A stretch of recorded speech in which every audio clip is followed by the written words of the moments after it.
தூங்கிட்டு இருக்கிறோம். அப்போ ஒரு மணி இருக்கும், 1:30 இருக்கும். படுத்து தூங்கிட்டே இருக்கும் போது திடீர்னு நான் இரவு விழித்து கொண்டேன். பார்த்தா என் பக்கத்துல ஒரு குட்டி சாத்தான். அது அப்படியே என்னை நோக்கி மெதுவா நடந்து வருது. அப்ப நான் பிசிக்கலா அதை பாக்குறேன் முதல் முறை. நீங்க ஆக்சுவலா பிசிக்கலாவே பாக்குறீங்க, ட்ரீம்ல கிடையாது. ட்ரீம் கண்ணை திறந்து பிசிக்கலா ஒரு பிசாசு என்னை அப்படியே நெருங்கி நடந்து வருகிறது. அப்போ நான் சொல்றேன் எங்க அப்பா கிட்ட, கிச்சன்ல நிக்குது பாருப்பா அப்படின்னு சொன்ன உடனே எங்க அப்பாவுக்கு ஓரளவுக்கு ஏதோ காத்து கருப்பு உள்ள வந்துடுச்சுன்றத அனலைஸ் பண்ணிட்டாரு. உடனே தொடப்ப கட்டி எடுத்து, அந்த காலத்துல எல்லாம் பிசாசு வந்தா தொடப்பம் செருப்பு கெட்ட வார்த்தைகளை பேசுவாங்க.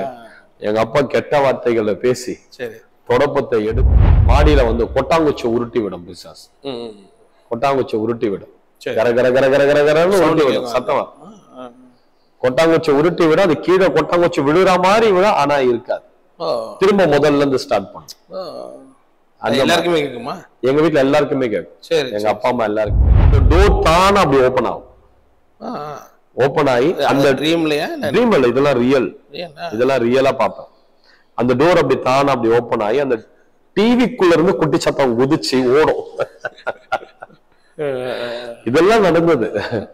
அதனாலதான் இப்ப எனக்கு விடுதலை ஊழியத்துல ஜனங்க வந்து எங்க வீட்டுல இது நடக்குது. 7 வயசுல இதை பார்த்ததுனால உங்களுக்கு நான் கன்ஃபார்மா நம்புவேன். ஜனங்க வந்து எங்க வீட்டுல இந்த பிரச்சனை அந்த பிரச்சனை, இந்த செய்வனை இந்த மந்திரம் இது மறைஞ்சு போகுது, அது நடக்குது, சரி அது குதிச்சு ஓடுதுன்னா நான் 100% நம்புவேன். ஏன்னா என்னுடைய வாழ்க்கையில சிறு வயதுலயே நான் அதை அனுபவித்தபடி.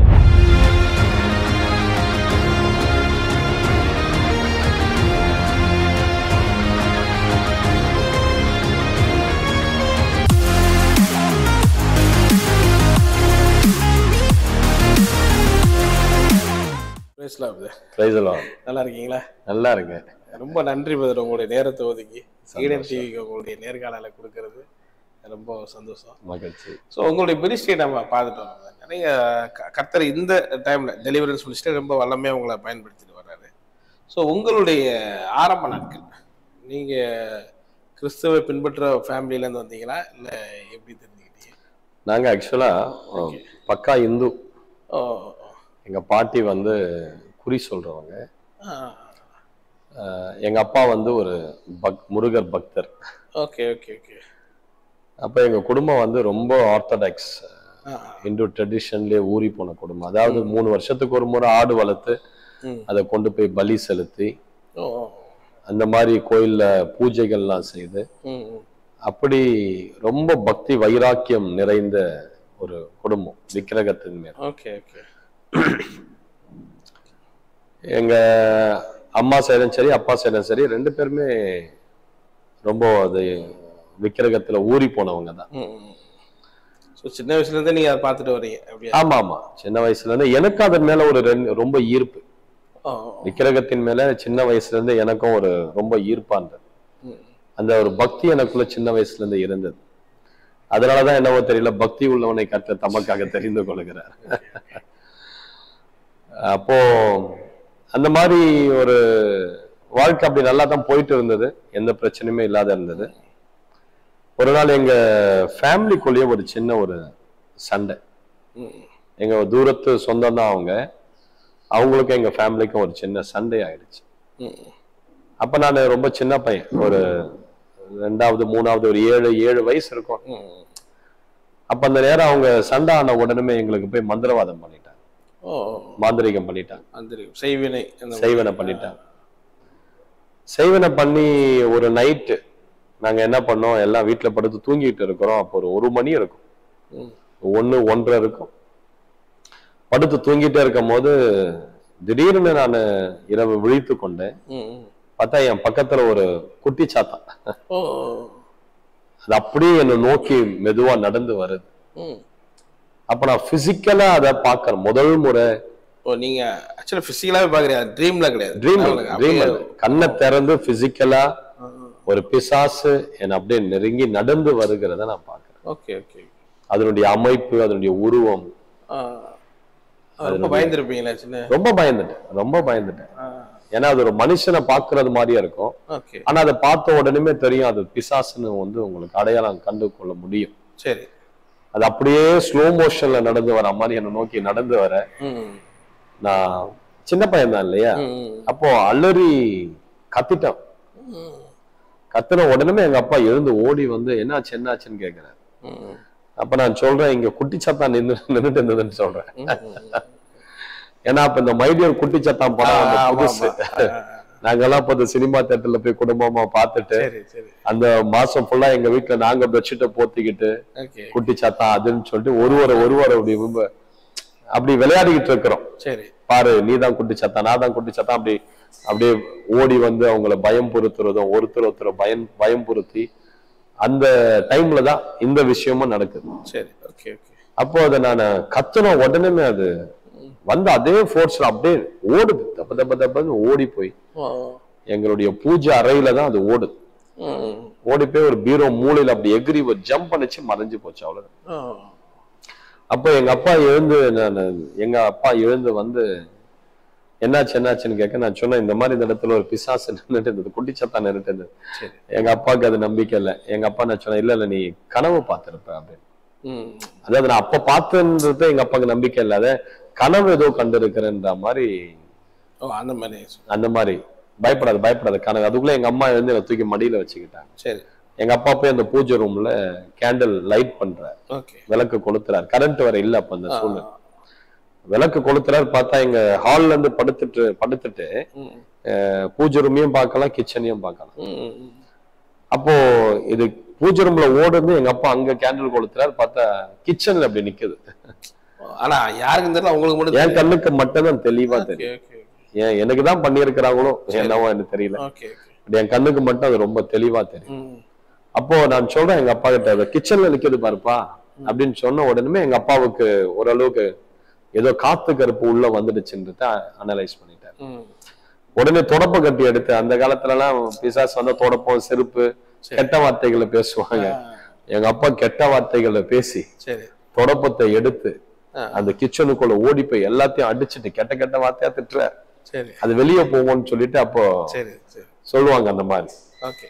அப்போ எங்க அப்பா கிச்சனுக்குள்ள ஓடின உடனே அது தாவி இந்த ரூமுக்கு வந்துடுச்சு. பாத்துக்கிட்டே இந்த ரூம்ல வந்து அப்படி நிக்குது, அப்படியே நிக்குது. அப்ப நான் சொல்றேன், பூஜை ரூம்ல வந்துடுச்சுப்பான்னு கத்துறேன். அதுக்குள்ள எங்க அம்மா அலற ஆரம்பிக்கிறாங்க. படுத்துட்டு இருந்த எங்க அக்கா தம்பி எல்லாரும், சின்ன பிள்ளைங்க தான் எல்லாரும், எல்லாம் எழுந்து ஓன்னு கூச்சல் போட்டு கத்துறோம்.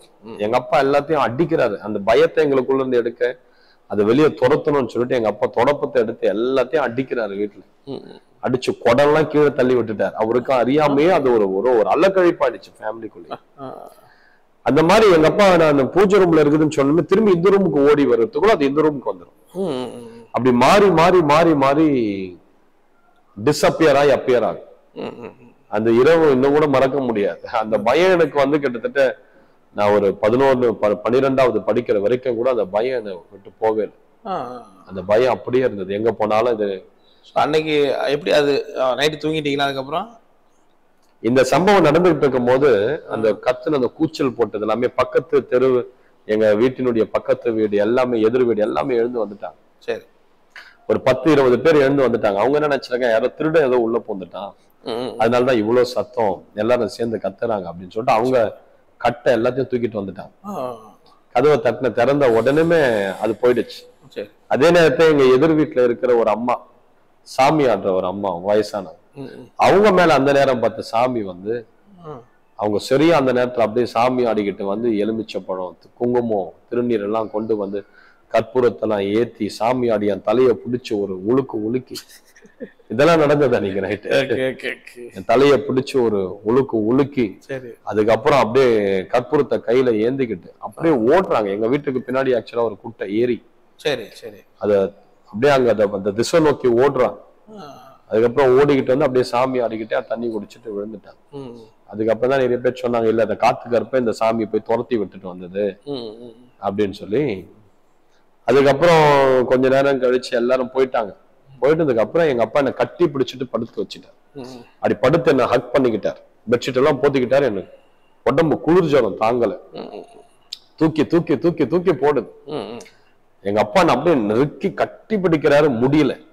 எனக்குள்ள ஒரு பயம் பிடிச்சிருச்சு. ஒரு பயம், ஜுரம் எல்லாம் வந்து மறுநாளே வந்து ஒரு சாமியார்கிட்ட என்னை கூப்பிட்டு போறாங்க. நல்லா ஞாபகம், அது ஒரு மழை பெஞ்சுக்கிட்டு இருக்கிற சீசன் மாதிரி ஆட்டோல வச்சு என்னை கூப்பிட்டு போறாங்க. அங்க போயிட்டு அந்த சாமியாரை பார்த்து அப்பதான் மாந்திரிகம் என்னன்றத நான் கண் கூட பாக்குறேன். அந்த எலுமிச்சை பழம் அவங்க கையாட்டனா அப்படி உருண்டு ஓடுறதும். அவரு ஆமா, அந்த மந்திரவாதி பூசாரியும் மந்திரவாதியும் அப்ப யாருன்னு தெரியல. அப்போ அந்த எலுமிச்சை பழத்துல ஒரு வெத்தலையை அப்படி சொருகி அப்படி வைக்கிறாங்க. அந்த வெத்தலை மட்டும் அப்படி டக் டக் டக் டக் டக்குன்னு ஆடுது. அதை தூக்கி அவர் போன் மாதிரி பேசுறாரு. அப்போ இதெல்லாம் பாக்குறேன், என்ன நடக்குது இங்க, என்ன அந்த வெத்தலை ஆடுது. ஏன்னா என்னையும் அந்த மாதிரி செய்ய சொன்னாங்க. என்னையும் ஒரு எலுமிச்சை பழம் கொடுத்து அந்த வெத்தலையில ஒரு குச்சி சொல்லி அந்த குச்சி அப்படி ஒரு பிளாக் மாதிரி அதுல அந்த எலுமிச்சை பழத்துல சொருகி நானும் பண்ண அவரும் பண்ண, அவரு பண்ண வெத்தலை வந்து ஆடுது டக் டக் டக் டக். அதை எடுத்து ஒரு காதுல வச்சு யார் அனுப்புனா, யாரு இது அப்படின்னு நம்ம விசாரிக்கிற மாதிரி கேக்குறாரு. அப்புறம் அதெல்லாம் முடிச்சுட்டு எங்களுக்கு நிறைய தாயத்தை குளிச்சோம் தினமா பண்ணி எங்களை வீட்டுக்கு அனுப்பிட்டாங்க. ஆனா அன்னில இருந்து எங்களால வீட்டுக்குள்ள போக முடியாது. வீட்டுக்குள்ள வந்து மந்திரம்ன்றது அதுதான் எங்களுக்கு முதல் அனுபவம். வீட்டுக்குள்ள போக முடியாது. வீட்டுக்குள்ள போனாலே ஒரு ஏதோ பேய் வீடு மாதிரி, அது ஒரு பயம், படபட படபடன்னு இருக்கும். உங்களுக்காக எனக்கு எல்லாருக்குமே, எங்க வீட்டுல எல்லாருக்குமே. பட் அதிகமா பாதிக்கப்பட்டது நான் தான். சரி சரி. என்னால வீட்டுக்குள்ளேயும் இருக்க முடியாது. இரவு நேரங்கள் ஆச்சுன்னா என்னால தூங்கவே முடியாது வீட்டுக்குள்ள. அப்படியே அலறி அடிச்சுட்டு எழுந்துட்டு அப்படியே சுத்தி சுத்தி சுத்தி அது எங்க இருக்குதுன்னே தேடுவேன். அப்ப ரொம்ப எனக்கு மைண்ட் பாதிக்கப்பட்டது. எங்க அப்பா அம்மாவுடைய மைண்ட் பாதிக்கப்பட்டது. இரவு நேரங்கள்ல எங்க வீட்டுல பாத்தீங்கன்னா மாடியில வந்து கொட்டாங்குச்சி உருட்டி விடும் பிசாஸ். கொட்டாங்குச்சி உருட்டி விடும், கர கர கர கர கர கரன்னு உருட்டி விடும் சத்தமா. கொட்டாங்குச்சி உருட்டி விடும், அது கீழே கொட்டாங்குச்சி விழுற மாதிரி விடும், ஆனா இருக்காது. திரும்ப முதல்ல இருந்து ஸ்டார்ட் பண்ணும்.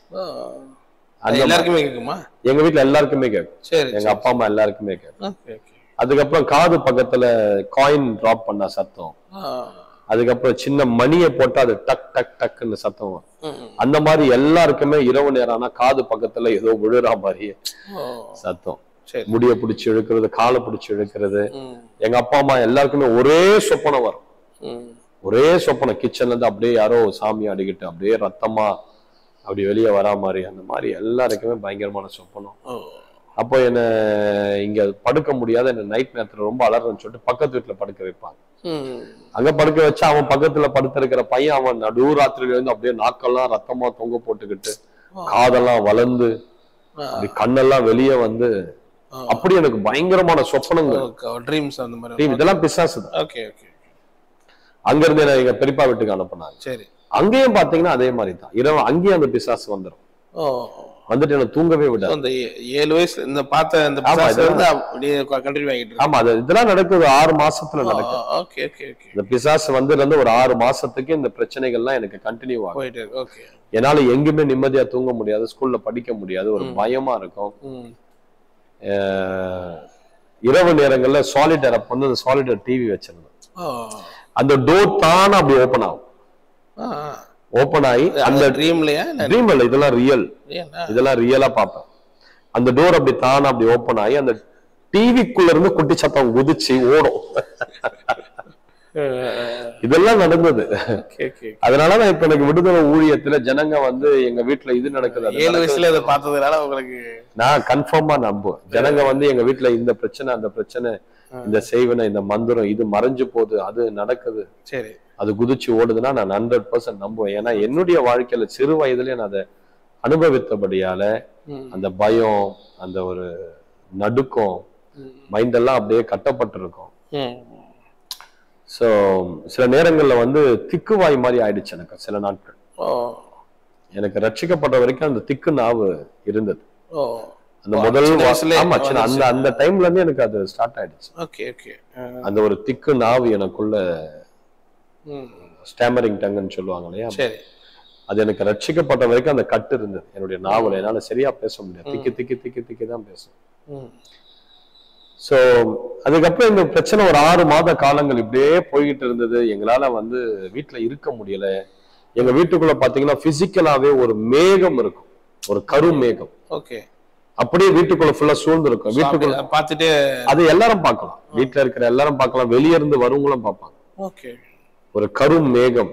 அத வீட்டுல வந்து இந்த விறகு அடுப்பை வச்சு குக் பண்ணா எப்படி ஒரு புகை சூழ்ந்துக்கும், அந்த மாதிரி ஒரு புகை எங்க வீட்டுக்குள்ள அப்படியே சூழ்ந்திருக்கும் எப்பவுமே. இதனால உங்களுடைய குடும்பத்துல எப்படி இருந்தது? அதாவது அந்த பொருளாதார ரீதியா எங்களுக்கு பொருளாதார ரீதியா வந்து அப்ப நாங்க டவுன் ஆனோம். ரொம்ப டவுன் ஆனீங்க? ஆமா ஆமா. இது ஏன்னா இந்த பிரச்சனை ஸ்டார்ட் ஆன பிறகு நாங்க எங்க அப்பாவுடைய மைண்ட் அப்செட் ஆயிடுச்சு. அவரு டிப்ரெஸ்ட் ஆயிட்டாரு. குடும்பத்துல சமாதானம் இல்ல.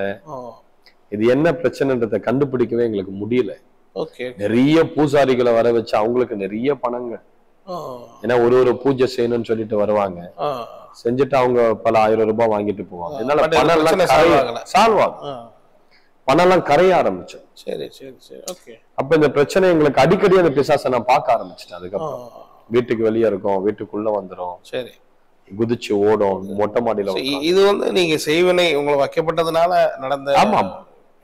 இது வந்து மாந்திரிகத்தினால வந்த பாதிப்பு குடும்பத்துக்கு. ஓகே. அதுக்கப்புறம் டோட்டலாவே உங்க ஃபேமிலியே ரொம்ப இதாயிருச்சு. ஒரு ஆமா. இது இந்த விஷயம் அப்படி போயிட்டு இருக்கும் போது ஒரு 6 மாசம் தாண்டி இருக்கும். அப்ப எங்க அப்பாவுடைய வேலை ஸ்தலத்துல எங்க அப்பாவுடைய நண்பர் எங்க அப்பாவுடைய சூழ்நிலையெல்லாம் பார்த்து, ஏன்னா இந்த மாந்திரிகத்துல பிடிப்பட்டு இருக்கிற ஜனங்களுடைய முகத்தை பார்த்தாலே தெரிஞ்சிடும். அவங்க முகமே ஒரு மாதிரி இருள் அடைஞ்சிடும். அவங்களுக்கு இந்த கண்ணெல்லாம் பாத்தீங்கன்னா அந்த சுத்தி டார்க் பேட்சஸ் இருக்கும். அந்த மாதிரி வந்துடும். அதெல்லாம் மாந்திரிகத்தின் அறிகுறி. அப்பாவுக்கு அப்படிதான் இருந்தது. முகமே ஒரு மாதிரி இருள் அடைஞ்சு போய் அந்த ஒரு பிரகாசம் இல்ல முகத்துல. சரி. ஒரு டல்லா ஆயிடும். முகமே ஒரு மாதிரி டல்லா இருக்கும் மாந்திரிகத்துல இருக்கிறவங்க. அப்ப எங்க அப்பாவை பார்த்து அவர் கேட்க, அதுக்கப்புறம் எங்க அப்பா அந்த விஷயத்தெல்லாம் சொல்ல, அப்பா அவர் சொன்னார், எவ்வளவு தெய்வங்களை நீ ட்ரை பண்ணிட்ட, எவ்வளவு பூஜைகளை நீ பார்த்துட்ட, உனக்கு விடுதலை ஆகலன்னு சொல்ற, ஒரே ஒரு முறை இயேசுவை பாரு. இவர் எப்படிப்பட்டவர்னு ஒரு முறை நீ ட்ரை பண்ணு, உனக்கு எப்படி அற்புதம் நடக்குதுன்றத பாரு. இந்த சண்டே நான் உங்க வீட்டுக்கு வரோம், ஒரே ஒரு முறை நான் ஜபிக்கிறேன், அதுக்கு பிறகு என்ன மாற்றம் இருக்குது, அதுக்கு பிறகு நீ இயேசுவை நம்பலாமா நம்ப வேண்டாமான்றத நீ முடிவெடுத்து. அப்புறம் அந்த சண்டே எங்க வீட்டுக்கு அவங்க வந்தாங்க. வந்துட்டு கணவன் மனைவி அவருடைய மகன் சின்ன பையன் தான், என் வயசு தான் அந்த மகன் வந்தாங்க. வந்துட்டு பைபிளை திறந்து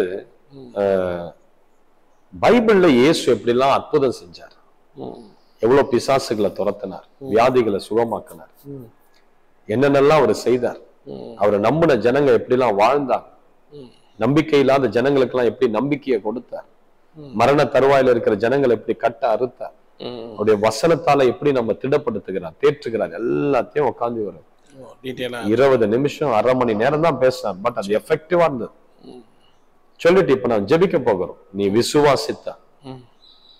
விசுவாசித்தா நீ கர்த்தருடைய அற்புதத்தை நீ பாப்ப. ஆண்டவர் அதுதான் கேட்கிறார். ஆண்டவர்கிட்ட வந்தவங்க யாருக்கிட்டயுமே அவர் எனக்கு பொண்ணை கொடு, பொருளை கொடு, பணத்தை கொடுன்னு கேட்கல. என்ன விசுவாசிக்கிறியா? விசுவாசத்தை தான் கேட்டேன்.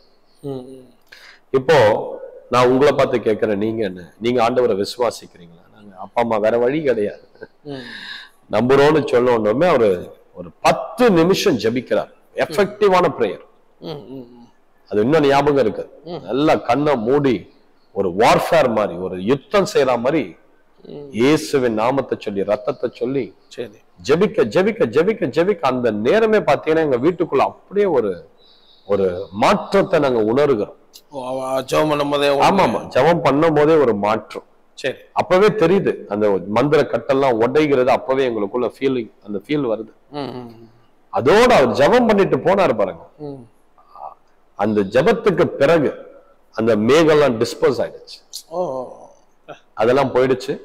அந்த காயின் விழுற சத்தம், அந்த மணி விழுற சத்தம் எல்லாம் இன்னும் போயிடுச்சு. அந்த வீட்டு மாடியில இந்த கொட்டாங்குச்சி உருட்டி விட்டுற சத்தம் எல்லாம் ஸ்டாப் ஆயிடுச்சு. அதுக்கு பிறகு எங்க அப்பா அம்மாக்குள்ள ஒரு சமாதானம், தைரியம் வந்துருச்சு. எங்களுக்குள்ளேயே ஒரு தைரியம் வந்துருச்சு. வீட்டுக்குள்ளேயே போக மாட்டேன் நான். அதுக்கு பிறகு நானே போய் கிச்சனுக்கு போய் தண்ணி நானே எடுத்து குடிக்கிறது, இதெல்லாம் அந்த தைரியம் உள்ள வந்துருச்சு.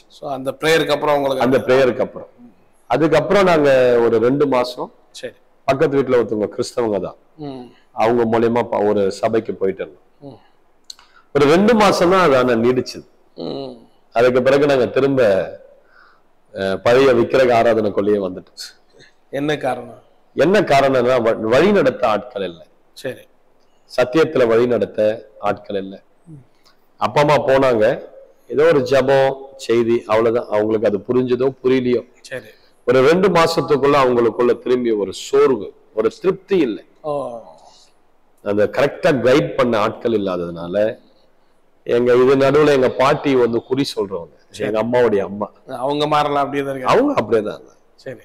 அவங்க வீட்டுக்கு வந்து பார்த்தாங்க. நாங்க அந்த 2 மாசம் படங்கள் மேலாம் துணி போட்டு மூடி வச்சிருந்தோம். சரி. எதுவும் விளக்கு கொளுத்துறது, கற்பூரம் இதெல்லாம் எதுவுமே பண்ணாத. படத்தை எடுக்கலாம், படம் அப்படியே மூடி இருந்தோம், அவ்வளவுதான். அப்புறம் எங்க பாட்டி வந்து பார்த்துட்டு, ஐயோ நம்ம தெய்வத்தை இப்படி நீங்க மூடி வச்சிருக்கிறீங்களே அப்படின்னு சொல்லிட்டு அவங்க என்னென்னமோ கொஞ்சம் பூஜை அது இதுன்னு பண்ணி திரும்பி அதுங்களுக்கு உயிர் கொடுத்த மாதிரி கொடுத்து பேக் டு எங்களை பழைய ஆளாவே மாத்திட்டு போயிட்டாங்க. அப்ப திரும்ப நாங்க எல்லாருமே பழையபடி வைக்கிறதுக்குள்ளேயே வந்துட்டோம். இயேசுநாதெல்லாம் போயிட்டாரு இப்போ. அப்ப அப்படியே போயிட்டு இருக்கும் போது எங்களுக்கு ஒன்றின் பின் ஒன்றாக அதுக்கு பிறகு நிறைய பிரச்சனைகள் எங்க ஃபேமிலிக்கு. என்னென்ன பிரச்சனை? மந்திரத்தினால வந்த பிரச்சனைகள், சில மனிதர்களால வந்த பிரச்சனைகள், ஒன்றின் பின் ஒன்றாக அந்த பிரச்சனை எல்லாம் ரொம்ப அதிகரிக்க அதிகரிக்க அதிகரிக்க அதுக்கு பிறகு வேற பிரச்சனைகள் வரும்போது நாங்க எங்களுக்கு தெரிஞ்சிச்சு ஆண்டவருக்குள்ள வந்தா நம்ம நல்லா ஆயிடுவோம். அப்போ ஒவ்வொரு முறை பிரச்சனைகள் போராட்டங்கள் வரும்போது ஆண்டவருக்குள்ள வருவோம். ஒரு 3 மாசம் கர்த்தருக்குள்ள வந்துருவோம். வந்துட்டு ஒரு 3 மாசம் ஜெபம், எங்க அம்மா ஃபாஸ்டிங் பிரேயர்லாம் அங்க பக்கத்துல போக ஆரம்பிப்பாங்க. அந்த 3 மாசம் கழிச்சு அது பிரச்சனை போன உடனே திரும்ப நாங்க பழைய வாழ்க்கைக்குள்ளேயே போயிடும். திரும்ப பழைய அதே பூஜை ஆராதனை அப்படி போயிடும். எங்க வாழ்க்கை ஒரு 8 வருஷ காலங்கள் இப்படிதான் இருந்தது. குந்தி குந்தி 8 வருஷம் மாறி மாறி மாறி அங்கே இருப்பீங்க. ஆமா ஆமா, இஸ்ரவேல் ஜனங்கள் மாதிரி தான். பட் நீங்க அது ஒரே இதா எடுத்துக்கிட்டீங்களா? ஒரே தெய்வமா இவரும் ஒரு தெய்வம் அப்படின்னு எடுத்து நீங்க இது பண்ணிட்டீங்களா? இல்ல ஆமா, எங்களுக்கு இயேசு கிட்ட போனா வல்லமை இருக்குதுன்றத கண்டுபிடிச்சிட்டோம். சரி. நம்ம தெய்வத்துக்கிட்ட இல்லாத வல்லமை அவர்கிட்ட இருக்குது. ஏன்னா அது ஏன் அந்த ஒரு விஷயத்துல ரொம்ப நாங்க கிளியரா இருந்தோம்னா, நாங்க இந்த பூசாரிகள் மந்திரவாதிகள் எல்லாம் போனோம் பாருங்க, அவங்க பொதுவா சொன்ன ஒரு விஷயம் வந்து உங்க குல தெய்வத்தை எல்லாத்தையும் கட்டிட்டாங்கன்னு சொன்னாங்க. அது மாந்திரிகத்துல இருக்குது. சரி. அது எல்லாருக்குமே தெரிஞ்ச ஒண்ணுதான். ஒவ்வொரு இந்திய தேசத்துல மாத்திரம் பாத்தீங்கன்னா ஒவ்வொரு குடும்பத்துக்கும் ஒரு குலதெய்வம் வச்சிருப்பாங்க. ஆமா. அந்த குலதெய்வம் எதுக்காகனா அவங்க குடும்பத்தை பராமரிக்கிற தெய்வம், அவங்க குடும்பத்தை பாதுகாக்கிற தெய்வம். அதனாலதான் அந்த தெய்வங்களுக்கு பலியிடுவாங்க. பலியிடாதது இருக்காது. நீங்க அதுங்களுக்கு பூஜை செய்யணும், அதுங்களுக்கு நீங்க சாப்பாடு படையல் படைக்கணும், ரத்த பலி கொடுக்கணும். அதுங்களை தேடி வருஷம் வருஷம் நீங்க கோயிலுக்கு போய் அதுங்களுக்கு தேவையான எல்லாத்தையும் நீங்க அது நிறைவேற்றினாதான் அதுங்க உங்க குடும்பத்துல உங்களுக்கு தெய்வமா இருந்து உங்களை பாதுகாக்கும். அப்ப இந்திய தேசத்துல பாத்தீங்கன்னா ஒவ்வொரு குடும்பத்துக்கும் ஒரு குலதெய்வத்தை பாதுகாப்புக்காக வச்சிருப்பாங்க. இப்ப மாந்திரிகத்துல என்ன ஒரு விஷயம்னா, முதல்ல மந்திரம் செய்யும் போது உங்க குடும்பத்துல இருக்கிற குலதெய்வத்தை தான் கட்டுவாங்க. மந்திரவாதிங்க குலதெய்வத்தை கட்டிடுவாங்க. கட்டிட்டா உங்களுக்கு அந்த பிளெஸிங் ஏதோ வராது, வே ஓபன் ஆயிடும். இல்லைன்னா இந்த ஆவி அதை தடுக்கும். இந்த ஆவி இது தெய்வம் கிடையாது, தெய்வம் கிடையாது. இல்ல பொதுவா அந்த ஒரு நம்பிக்கை, அந்த ஒரு நம்பிக்கை ஜனங்களுக்கு. இந்த ஆவி வந்து ஏன்னா இதுங்களுக்கு இந்த ஆவிக்கு அவங்க நிறைய கொடுக்குறாங்க. இந்த ஆவியை தடுத்துட்டா ஆமா. அப்ப மந்திரவாதிங்க முதல்ல இந்த ஆவியை கட்டுவாங்க. இந்த குலதெய்வத்தை கட்டி போட்டுட்டாங்கன்னா அதுக்கு பிறகு அது ஒண்ணுமே கிடையாது. அதுக்கு பிறகுதான் பிசாசுகள் ஆட்டோமேட்டிக்கா உங்களை அழிவுக்கு நேரம் வேற ஏதாவது பிரச்சனைகளை கொண்டு வந்துட்டே இருக்கலாம். அதுக்கு பிறகு பிசாசுகள் மந்திர ஆவிகளை உள்ள அனுப்பலாம். இந்த குடும்பத்துல என்ன பண்ணணும், வியாதியை கொண்டு வரணுமா, ஆக்சிடென்ட்டை கொண்டு வரணுமா, மரணத்தை கொண்டு வரணுமா, பிரிவினையை கொண்டு வரணுமா, பண பொருளாதார இழப்புகள், நோய், அதுக்கேற்ற ஸ்பெஷலைஸ்டான ஆவிகளை அனுப்புவாங்க. அனுப்பிதான் அத. அப்ப எங்களுக்கு இந்த ஒரு விஷயத்த நாங்க கற்றுக்கொண்டோம். சரி. என்னன்னா நம்மளுடைய பிரச்சனைகள் மத்தியில நம்ம குலதெய்வம் கட்டப்பட்டு போயிடுச்சு. இது எல்லாருமே சொன்னாங்க. வந்த பூச்சாரி மந்திரவாதிகள் எல்லாருமே இந்த காரியத்தை பொதுவா சொன்னாங்க, உங்க குலதெய்வத்தை கட்டிட்டாங்க. சரி. ஆனா இயேசுவை ஒருவராலையும் கட்ட முடியாது. ஏன்னா எங்க குலதெய்வம் செய்ய முடியாத ஒரு காரியத்தை இயேசு எங்களுக்கு செய்தார். எங்களுக்கு அவர் அற்புதம் செய்தார்.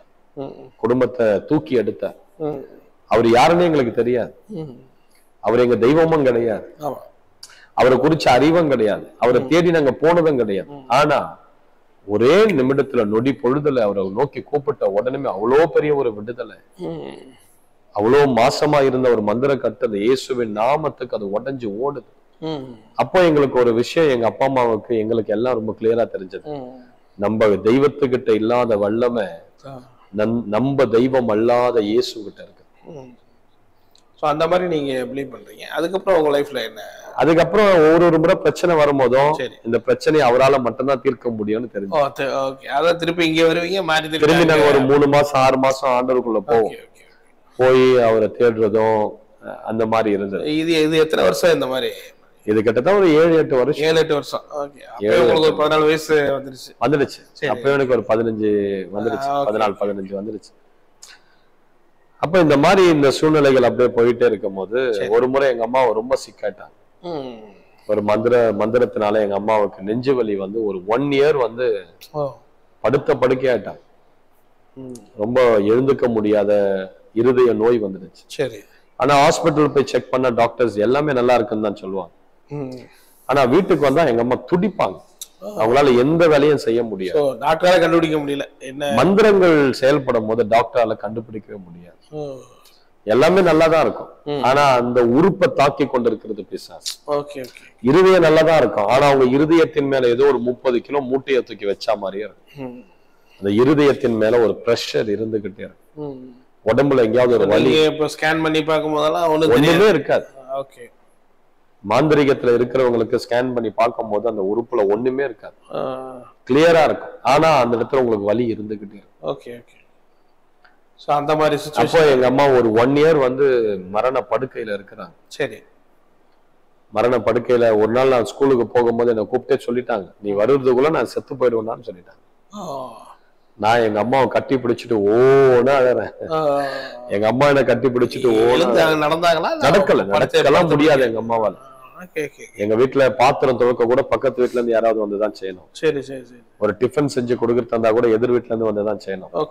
எங்களுக்கு ஸ்கூல் முடிச்சிட்டு நாங்க வீட்டுக்கு வந்து டியூஷன் போறதுக்கு முன்னாடி எங்களுக்கு ஏதாவது சூப்போ எது செஞ்சாலும் எங்களுக்கு யாராவது வந்து உதவி செய்யணும். எங்க அம்மாவால ஒண்ணுமே செய்ய முடியாது, அவ்வளவு பலவீனமாயிட்டாங்க. அது ஒரு கண்ணீரின் பாதை, அது ஒரு மரண இருளின் பாதைன்னு சொல்லலாம் எங்க குடும்பத்துல. அந்த நேரத்துல நீங்க ரொம்ப கஷ்டப்பட்டீங்களா? ரொம்ப கஷ்டம். ஸ்கூல்ல எல்லாம் என்னால கான்சென்ட்ரேட்டே பண்ண முடியாது. ரொம்ப டிப்ரெஸ்ட் ஆகி எங்க அம்மா இந்த வார்த்தையை சொன்ன உடனே நான் ஸ்கூலுக்கு போயிட்டு அன்னைக்கு ஃபுல்லா ஓன்னு அழுதுட்டு இருக்கிறேன். என்னால முடியல. ஐயோ நம்ம வீட்டுக்கு போகும்போது நம்ம அம்மாவுடைய சூழ்நிலை எப்படி இருக்கும்னு தெரியலையே, உயிரோட இருப்பாங்களா இல்ல கூட்டமா நின்று நம்ம கிட்ட உங்க அம்மா இறந்துட்டாங்கன்னு சொல்ற செய்தியோட நம்ம உள்ள அது தாங்க முடியாத ஒரு மரண பயத்துல இருந்த ஒரு நாட்கள் அதெல்லாம். அந்த நேரத்துல பாத்தீங்கன்னா எங்க அம்ஜக்கரையில எங்க அத்தை ஒருத்தங்க, அவங்க என்ன பண்ணிட்டாங்க, அவங்களுடைய தெரிஞ்ச ஊழியக்காரரை எங்க வீட்டுக்கு கூட்டிட்டு வந்தாங்க. அவங்க கிறிஸ்தவர்கள்? ஆமா, அவங்க கிறிஸ்தவங்க. அப்பவே எங்களுடைய ஃபேமிலி மெம்பர்ஸ் சில பேர் கிறிஸ்டியானிட்டிக்குள்ள போயிட்டாங்க. நாங்க தான் கொஞ்சம் அப்படி இழுத்து விட்டு ஆமா. அப்போ எங்க அத்தை கூட்டி கொண்டு வருவேன். அவரு நல்ல விடுதலை ஊழியம் செய்யறவர். அவர் வந்து எங்க அம்மாவுடைய படுக்கையில தலைமையில கைய வச்சு ஜெபம் பண்ண ஒரு 5 நிமிஷத்துல படுத்திருந்தவங்க எழுந்து உட்கார்ந்துட்டாங்க. எழுந்து உட்கார்ந்து அவரு ஜெபிக்க ஜெபிக்க ஜெபிக்க அவங்க உடம்புல இருக்கிற மந்திர கட்டெல்லாம் அப்படியே செதறுது, உடையுது. அப்ப எங்க அம்மா சொல்றாங்க, அவர் ஜெபிக்கும் போது எங்க அம்மாவுடைய ஆவிக்குரிய கண்கள் திறக்கப்பட்டு எங்க அம்மாவுடைய உடம்புல இருந்து நண்டுகளா, இந்த மம்மி படத்துல இந்த நண்டுகள்லாம் அப்படியே குவியல் குவியலா வர மாதிரி அந்த மாதிரி அவங்க ஃபீல் பண்றாங்க. ஆமா, உண்மையாவே எங்க அம்மாவுடைய ஆவிக்குரிய கண்கள் திறக்கப்பட்டு அந்த மந்திரத்தை அப்படியே லைவா பாக்குறாங்க.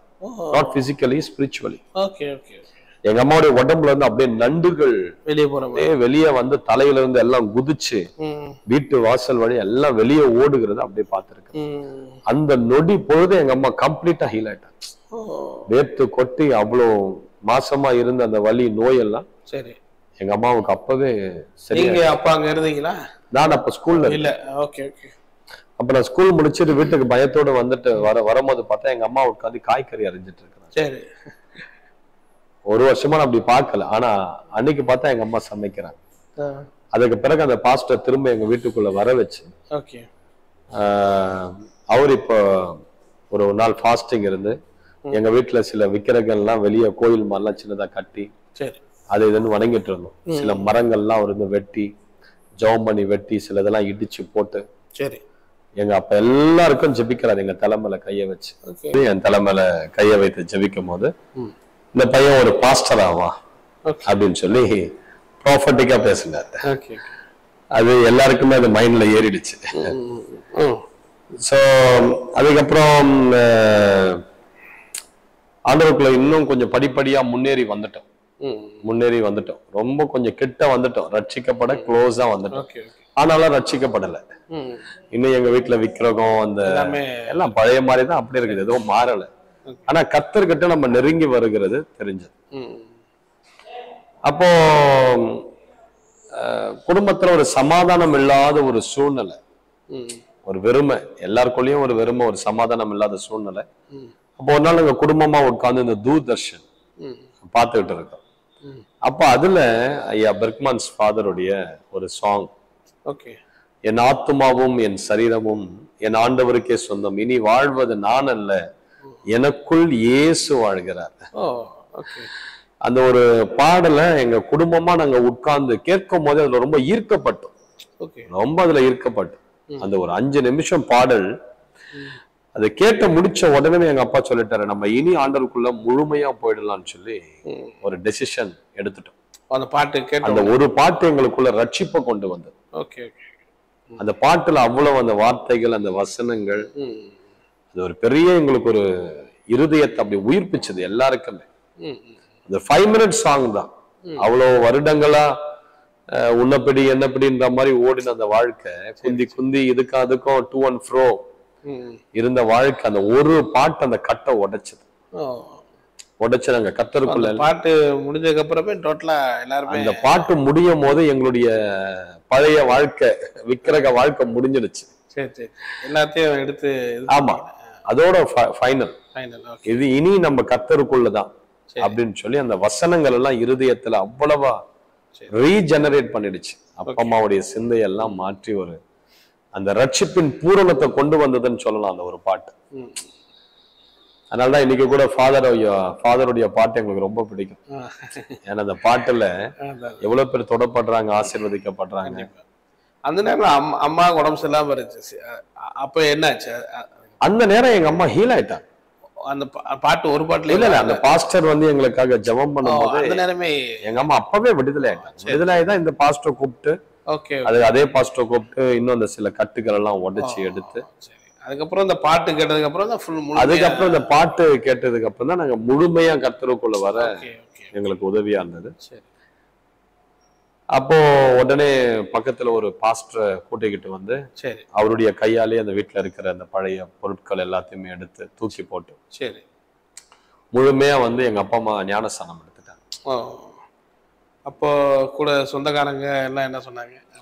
சொந்தக்காரங்கள் வந்து அவங்க எதுவும் சொல்லல, எதிர்ப்பெல்லாம் ரொம்ப தெரிவிக்கல. பாட்டி வந்து ரொம்ப சொன்னீங்கல்ல, குறி சொல்றாங்க. எங்க பாட்டி வந்து ஆக்சுவலா அவங்களுக்கு என்னன்னா நாங்க நல்லா இருந்தா போதும், அந்த மாதிரி ஒரு அந்த மாதிரி வந்துடுச்சு. எங்க பாட்டி வந்து நாங்க நல்லா இருந்தா போதும். கடைசியில எங்க பாட்டியே ரட்சிக்கப்பட்டுட்டாங்க. கடைசியில எங்க பாட்டியே வந்து அவங்க ஒரு முறை உடம்பு முடியாத போய் ரொம்ப போராட்டத்துல போய் பலவீனப்பட்டு, அதுக்கு பிறகு அவங்க வாயாலேயே யாராவது பாஸ்டர் கூட்டிட்டு வந்து எனக்காக ஜெபிக்க மாட்டீங்களான்னு கேட்டு அவங்களும் ரசிக்கப்பட்டாங்க அவங்க. ஆமா, அதுக்கப்புறம் ஒரு ஊழியக்காரர் வந்து எங்க பாட்டிக்கு வந்து பாத்தீங்கன்னா ஜடை இருக்கும். இந்த முடி எப்பவுமே வந்து அந்த சடன்னு சொல்லுவாங்க இல்லையா, அந்த மாதிரி இருக்கும், கல்லு மாதிரி இருக்கும். ஆமா, அந்த இது மாதிரி பின்னி இருப்பாங்க. ஆமா, பின்னெல்லாம் வேண்டிய அவசியமே இல்லை, அவங்க முடியே கல்லு மாதிரி இருக்கும். அத ஒரு 3 வருஷத்துக்கு அதை வளர்த்து கொண்டு போய் அத அந்த கோயில்ல போய் அதை மொட்டை அடிச்சு அதை ஒரு பூஜை எல்லாம் பண்ணி விழா மாதிரியே கொண்டாடுவாங்க. அதை அவங்க முடிய தானமா தருவாங்க. அப்போ எங்க பாட்டிக்கு அப்படிதான் இருந்தது, அவங்க முடி சடை விழுந்து இருந்தது. அப்ப எங்க பாட்டி உடம்பு முடியாத அவங்க வாயாலே எனக்காக யாராவது கூட்டிட்டு வந்து ஜெபிங்கன்னு சொல்ல ஒரு பாஸ்டர் நாங்க கூப்பிட்டுட்டு வந்து எங்க பாட்டிக்காக ஜெபிக்கும் போது அப்போ அவங்களுக்குள்ள இருந்த சில பிசாசுகள் வெளியேறி அவங்க விடுதலை ஆயிட்டாங்க. விடுதலையாகி ஒரு 2-3 நாள்லயே அவங்களுக்கு வீட்லயே கொண்டு வந்து அவங்க தலை மேல எல்லாம் எண்ணெய் போட்டு ஜெபம் பண்ணி மொட்டை அடிச்ச பிறகு அதோட அவங்களுக்கு அந்த சடை விழல, அவங்களுக்கு அதுல இருந்து டெலிவரன்ஸ் வந்துருச்சு. அப்புறம் அவங்க ஒரு நாள் சபையில போய் ஆராதிக்கும் போது இயேசு கிறிஸ்து சிலுவையில் அறையப்பட்ட அந்த காட்சியை அப்படியே உண்மையாவே அப்படி அந்த ஸ்டேஜில் பார்த்துருக்கிறாங்க தரிசனம்.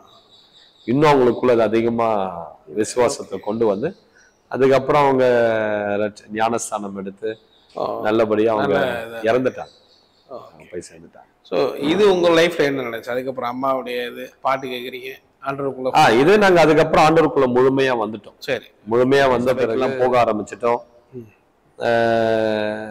என்ன ஒண்ணு, ரட்சிப்பின் அனுபவம் இல்லை.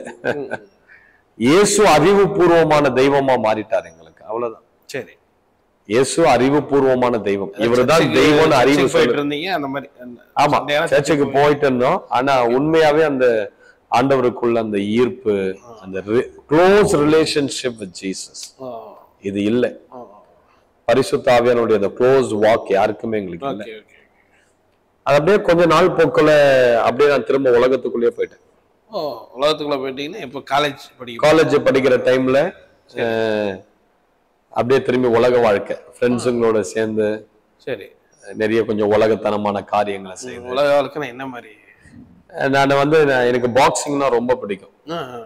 அப்போ எங்க வீட்டுல வந்து ஒரு பாக்ஸிங் பேக் வாங்கி கட்டி 1 year அதை பிராக்டிஸ் பண்ணிட்டு இருக்கேன். அத தினமும் அது ஒரு 5 hours 6 hours அதுல பிராக்டிஸ் இருந்துகிட்டே இருந்தது. அப்ப எனக்குள்ள ஒரு வெறி, எல்லாரையும் அடிக்கணும், யார பார்த்தாலும் அடிக்கணும், ஃபைட் பண்ணணும். ஆமா, ஃபைட் பண்ணணும், பாக்ஸிங் லைன்ல போனோம், அப்படி ஒரு வெறி. அப்ப காலேஜ்ல சேரும் போது அந்த ஒரு பவரை காட்டணும்னு சொல்லிட்டு நிறைய பேர் அடிக்கிறது, கிளாஸ்ல ஃப்ரெண்ட்ஸுங்களை அடிக்கிறது, ஃப்ரெண்ட்ஸுங்களோட சேர்ந்து மற்ற காலேஜ் பசங்களை அடிக்கிறது, இப்படி நிறைய அந்த மாதிரியான ஒரு கூட்டு போயிருவாங்க. அந்த மாதிரி நிறைய சண்டை போடுவோம். அந்த பஸ் ஸ்டாண்ட்ல சண்டை போடுவோம், கிளாஸ்ல சண்டை போடுவோம். நம்ம கூட அந்த மாதிரி ஒரு 2-3 செட்டு சேர்ந்துருச்சு அந்த மாதிரி. ஸோ அந்த மாதிரி போயிட்டு இருக்கும் போது காலேஜ் லைஃப்ல நான் ஆண்டவரே கம்ப்ளீட்டா மறந்துட்டேன். ஆண்டவரே கம்ப்ளீட்டா மறந்துட்டு உலக போக்குல போக ஆரம்பிச்சுட்டேன். ஒரு நாள் எங்க காலேஜ் ஃபர்ஸ்ட் இயர்ல நான் படிச்சுட்டு இருக்கும் போது எல்லாம் கிளாஸ் எல்லாம் முடிச்சுட்டு கேட்ல வந்து நின்னுட்டு ஒரு கூட்டமா வட்டமா நின்னுட்டு பயங்கரமா கேலி பண்ணி எல்லாரையும் சிரிச்சுக்கிட்டு கொண்டுகிட்டு அப்படி ஃபன் பண்ணிக்கிட்டு இருக்கிறோம். அந்த நேரத்துலதான் எங்க சீனியர் ஒருத்தர் வந்து என்னை பார்த்து ஒரே ஒரு வார்த்தை தான் சொன்னார், இயேசு உன்னை நேசிக்கிறார். அவ்வளவுதான். என்னுடைய சீனியர் 3rd year படிச்சுட்டு இருக்கிறார், நான் 1st year படிக்கிறேன். இயேசு உன்னை நேசிக்கிறார், அவ்வளவுதான். அது சொன்ன உடனே எனக்குள்ள இதுக்கு முன்னாடி பல முறை அந்த வார்த்தையை நான் கேட்டிருந்தாலும், ஆனா அன்றைக்கு அந்த வார்த்தை என்னுடைய இருதயத்துக்குள்ள பிரவேசித்து என் இருதயத்தை உடைச்சது. அப்போ எனக்குள்ள ஏதோ ஒரு மாற்றம் அது அந்த வார்த்தை செய்கிறத நான் உணர்ந்தேன். உடனே அவர்கிட்ட நான் சொன்னேன், அண்ணா இங்க இருந்து நம்ம வாங்க, நம்ம நடந்து போயிடுவோம். அப்பவே அந்த குரூப்போட கூட இருந்து விலகணுன்ற ஒரு எண்ணம் அங்கேயே வந்துடுச்சு. இந்த ஃப்ரெண்ட்ஸோட கூட இருந்து விலகணுன்ற ஒரு எண்ணம் அங்கேயே ஸ்டார்ட் ஆயிடுச்சு. அப்ப நான் அந்த என்னுடைய சேர்ந்து அந்த காலேஜ்ல இருந்து ஸ்டேஷனுக்கு அப்படி ஒரு 2 kilometers இருக்கு. அது நடந்து போயிட்டே இருக்கும் போது அவரை நான் பார்த்து சொல்றாரு, தம்பி இந்த மரத்தை பாரு எவ்வளவு பெருசா இருக்குது, பார்த்தா அது பெரிய ஆழமா இருக்கும். அது பக்கத்துல ஒரு பெரிய வீட்டை காட்டி சொல்றாரு, இந்த வீடு பாரு இந்த மரத்தை விட எவ்வளவு பெருசு, பார்த்தா அது பெரிய பங்களா அரண்மனை மாதிரி இருக்கு. கொஞ்ச தூரம் போயிட்டே இருக்கும்போது ஒரு மலையை காட்டி சொல்றாரு, அந்த மலை பாரு இந்த வீட்டை விட அந்த மலை எவ்வளவு பெருசா இருக்குது பாரு. அது பாரு, அது பல்லாவரம் மலை, சரி பார்த்தா பயங்கரம் பெருசா இருக்கு. உடனே சொல்றாரு, இந்த மலை இவ்வளவு பெருசுன்னா இந்த பூமியை கொஞ்சம் யோசிச்சு பாரு, இந்த பூமி எவ்வளவு பெரியதுன்னு கொஞ்சம் யோசித்து பாரு. இந்த பூமியை இவ்வளவு பெருசா இருக்கனா தம்பி, இந்த உலகத்தை கொஞ்சம் யோசித்து பாரு, யூனிவர்ஸை யோசிச்சு பாரு, கோடிக்கணக்கான நட்சத்திரங்கள், சூரிய மண்டலம், சந்திர மண்டலம், கேலக்சி, இதெல்லாம் கொஞ்சம் யோசிச்சு பாரு எவ்வளவு பெருசு. எண்ணிக்கைக்கு அப்பாறுபட்ட நட்சத்திரங்கள், பூமியை விட கோடிக்கணக்கான மடங்கு பெரிய சூரியன், நட்சத்திரங்கள், இதெல்லாம் கொஞ்சம் யோசித்து பாரு. இதுவே இவ்வளவு பெருசா இருக்கன்னா இதெல்லாம் படைத்த கடவுள் எவ்வளவு பெருசு அப்படின்னு கேட்டாரு.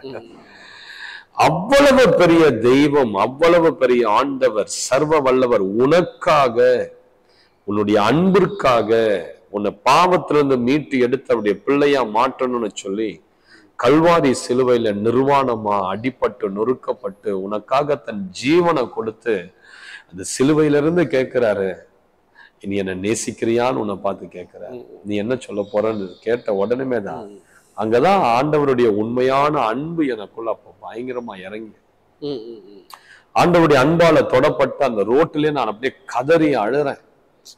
என் பல்ல கடிக்கிறேன், கண்ணுல இருந்து கண்ணீர் அப்படியே ஊத்துது. எனக்கு என்ன ஒரு என்னன்னா, வீட்டுக்கு போய் ஆண்டவருடைய பாதத்துல விழுந்து நான் பாவி, என்ன மன்னிங்க ஆண்டவரேன்னு சொல்லி இப்ப நான் கதறணும். எனக்கு இம்மிடியட்டா அதை செய்யணும். அதுதான் ரட்சிப்பு, அதுதான் ரட்சிப்பின் அனுபவம். நான் எப்பவுமே சொல்லுவது உண்டு, நம்ம ஆண்டவர் வந்து நமக்கு சபைக்கு வந்தா நம்மளை ஆசீர்வதிப்பாருன்னு வரக்கூடிய ஒரு கூட்டம் உண்டு. சபைக்கு வந்தா ஆண்டவர் நம்மளை விடுதலை ஆக்குவாருன்னு ஒரு கூட்டம் உண்டு. சபைக்கு வந்தா கர்த்தர் நமக்கு இதை செய்வார் அதை செய்வார்ன்ற ஒரு கூட்டம் உண்டு. இதெல்லாம் கர்த்தர்கிட்ட இருந்து எதிர்பார்த்து வருகிற கூட்டம். ஒருவேளை கர்த்தர் உனக்கு அதை தரலன்னா நீ ஆண்டவரை விட்டு மறுதளிச்சு போகக்கூடிய நிறைய வாய்ப்புகள் உண்டு. சோ நம்ம கிறிஸ்தவ ஜீவியத்தினுடைய ஸ்டார்டிங் பாயிண்ட் எங்கிருந்து தொடங்கணும்னா, கல்வாரி சிலுவையில இருந்து தொடங்கணும். சிலுவையின் அடிவாரத்திலிருந்து தொடங்கணும். இயேசு கிறிஸ்துவின் ரத்தத்தால கழுவப்பட்ட அந்த அனுபவத்திலிருந்து ரட்சிப்பு தொடங்கும். அதுதான் ரட்சிப்பு. அந்த அனுபவத்திலிருந்து ஒரு மனிதனுடைய வாழ்க்கை கிறிஸ்தவ ஜீவியம் தொடங்குமானால் அவன் எந்த சூழ்நிலையிலும் ஆண்டவரை விட்டு பின்வாங்கி போகவே மாட்டான். பணத்துக்காக, பொருளாதார ஆசீர்வாதத்துக்காக, எனக்கு குழந்தை பாக்கியம் இல்லை, இதற்காக வரவங்க நிறைய பேரை பார்க்கிறோம். அது அந்த ஆசீர்வாதங்களா குறைவுபட்ட உடனே பின்வாங்கி போறாங்க. விடுதலை சில நேரங்கள் கிடைக்கல, பின்வாங்கி போறாங்க. அதனால ஆசீர்வாதம் தடைப்படும் போது அவங்க பின்வாங்கி போறவங்க நிறைய. ஆனா உண்மையான ரட்சிப்பு எங்க ஸ்டார்ட் ஆகுறன்னா, அந்த கல்வாரியின் அடிவாரத்துல ஒரு மனுஷன் முட்டி போட்டவங்க ரத்தத்தால எனக்கு கழுவுங்க, நான் பாவேன்னு சொல்லி கதறி அழுது ரத்தத்தால கழுவப்படுறான் பாத்தீங்களா, அவன் எந்த சூழ்நிலையிலும் கர்த்தரை விட்டு பின்வாங்கி போகவே மாட்டான். ஏன்னா அவன் உண்மையான ரட்சிப்பின் அனுபவத்தை உடையும். அந்த மாதிரியான ரட்சிப்பு உங்களுக்கு எனக்கு கிடைச்சது. நான் வீட்டுக்கு வந்த உடனே என்னுடைய கதவை பூட்டிக்கிட்டு முட்டி போட்டு 3 மணி நேரங்கள் ஒரே ஒரு வார்த்தையை தான் சொல்லி அழறேன். ஐயோ நான் பாவி, இசப்பா உங்க ரத்தத்தால் எனக்கு கழுவுங்க. எனக்கு என்னன்னா, அந்த பாவத்துல இருந்து நான் இம்மீடியட்டா வெளியே வரணும். என்னை அழுத்திக்கிட்டு இருக்க அந்த உலக பாவத்துல இருந்து நான் இம்மீடியட்டா வெளியே வரணும். என்னால இனி அதுல இருக்க முடியாது. எனக்கு அது ஏதோ ஒண்ணு பண்றாரு ஆண்டவர்னு தெரிஞ்சு போச்சு. என்னால இனி அந்த வாழ்க்கை வாழ முடியாது. இனி நான் வாழ்ந்தா உங்க பிள்ளைய தான் வாழணும், வாழ்ந்தா புதிய சிருஷ்டியா தான் இருக்கணும். இனி இந்த பழைய வாழ்க்கையில என்னால இருக்க முடியாதுன்ற அந்த உணர்வு என்னை தள்ள நான் முட்டி போட்டு ஒரே ஒரு வார்த்தையை சொல்லிதான் ஜெபிக்கிறேன். 3 மணி நேரம் அழுறேன். நான் பாவி, என் மேல உங்க ரத்தத்தை ஊற்றி என்னை கழுவுங்க, உங்க பிள்ளையா நான் மாற்றுங்க. அப்போ ஆண்டவர் என்னுடைய எல்லா பாவங்களையும் என் கண்களுக்கு முன்பதாக கொண்டு வர, எல்லா பாவத்தையும் என் கண்களுக்கு முன்பதாக கொண்டு வந்து அந்த ஒவ்வொரு பாவத்தை நினைச்சு நான் என்னையும் அறியாம ரொம்ப வெம்பி அழுவுறேன். ஆண்டவரே என்னை மன்னிங்க, என்னை கழுவுங்கன்னு சொல்லி 3 மணி நேரம் நான் அழுதுட்டு எனக்கு இப்ப பைபிளை திறந்து ஏதாவது ஒண்ணு வாசிக்கணும். என்ன வாசிக்கிறதுன்னு எனக்கு தெரியல. அப்ப நான் எங்க ஸ்டார்ட் பண்றது, எங்க வாசிக்கிறது எனக்கு தெரியும். அது வரைக்கும் நான் பைபிளை உணர்ந்து எல்லாம் படிச்சதே கிடையாது. அப்ப முதல் முறையா பைபிளை திறக்கும் போது பிரசங்கி 12:1, உன் வாலிப பிரயாணத்தில் உன் சிருஷ்டிகரை நினை. அதுக்கு மேல ஒரு 2 வசனம் சொல்லுது, வாலிபனே உன் கண்கள் காண்கிற காட்சியிலும் இருதயம் போகிற அந்த வழியிலே நீ நட போ, சந்தோஷமா. ஆனா இவை எல்லாவற்றின் நிமித்தம் கர்த்தர் உன்னை நியாய தீர்ப்புல கொண்டு வந்து நிறுத்துவார். அப்ப அந்த இடத்துல ஒரு வார்னிங் கொடுத்துட்டு அது கீழே உள்ள வசனம், முதல் வசனம் 12:1 ஸ்டார்ட் ஆகுது, உன் வாலிபத்துல உன் சிருஷ்டிகரை நினை. அப்ப எனக்கு கர்த்தரே என்னை தொட்டா மாதிரி ஒரு ஃபீலிங், கர்த்தரே என் கூட பேசின மாதிரி ஒரு அனுபவம் அப்ப எனக்கு கிடைச்சது. அப்ப நான் மூடி வச்சுட்டு நான் ரொம்ப டயர்டாயிட்டேன். ஏன்னா 3 மணி நேரம் அழுது ஜெபம் பண்ணி முட்டில டயர்டாயிட்டேன். நான் படுத்து தூங்கி மறுநாள் காலையில நான் எழும்பும் போது பாத்தீங்கன்னா நான் ஒரு புதிய சிருஷ்டி. எனக்குள்ள அது தெரியுது, நான் புதுசா மாறிட்டேன். எனக்கு அந்த பழைய அசுத்த பார்வை வரல. அந்த காதுல என்னுடைய அசுத்தமான வார்த்தைகளை கேட்க என் காது விரும்பல. என் சிந்தனை அசுத்தமா யோசிக்க விரும்பல. அப்புறம் நான் காலேஜ் கிளம்பி போறேன். என் ஃப்ரெண்ட்ஸ் எல்லாம் பழைய ஆட்கள் எல்லாம் வந்து என்ன மொச்சான்னு கூப்பிடுறாங்க. எனக்கு அவங்கள திரும்பி மொச்சா மாமான்னு கூப்பிட முடியல. என் வாயில இருந்து அந்த வார்த்தை வரல. எனக்கு அதை யூஸ் பண்ணவே எனக்கு அருவருப்பா தெரியுது. அந்த அளவுக்கு சேஞ்சஸ் வந்துருச்சு. அப்போ கூட இருக்கிற ஃப்ரெண்ட்ஸ் எல்லாம் வந்து என்ன திரும்பி பழைய அந்த நாங்க நின்று கேலி செய்யற சில இதெல்லாம் வேடிக்கை பாக்குற இடத்த கூட்டு போறாங்க. எனக்கு அங்க